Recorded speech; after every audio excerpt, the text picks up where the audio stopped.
we are once again here live from Enterprise GC. I'm joined now by Rachel from RPC. Rachel, thanks for taking time to speak to us. Thank you for having me. Okay, so you're one of our speakers today, and you were speaking on the panel about the GC role in D&I. Do you want to speak a little bit about what you're discussing today?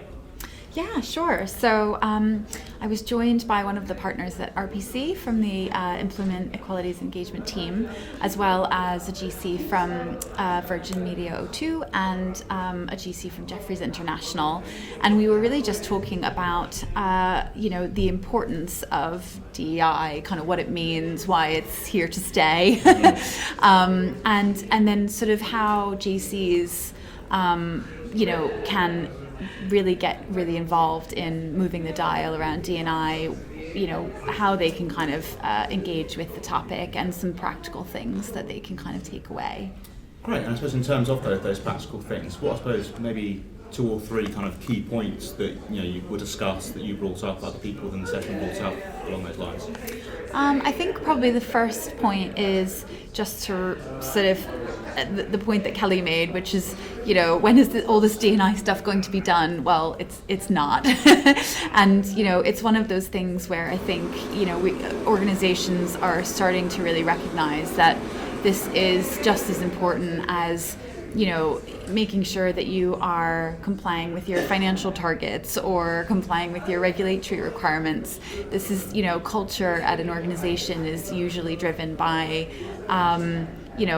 everyone, and everyone has a hand in ensuring it's positive and inclusive and, celebrating and valuing people's differences. I think secondly, it's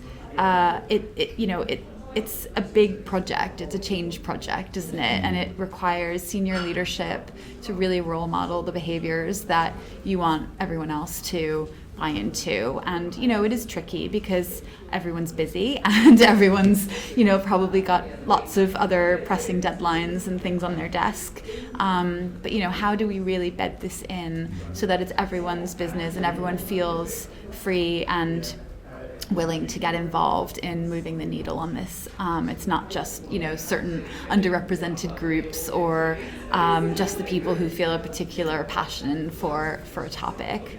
And I think the last thing to really drive home is that law firms really want to work with their clients on this.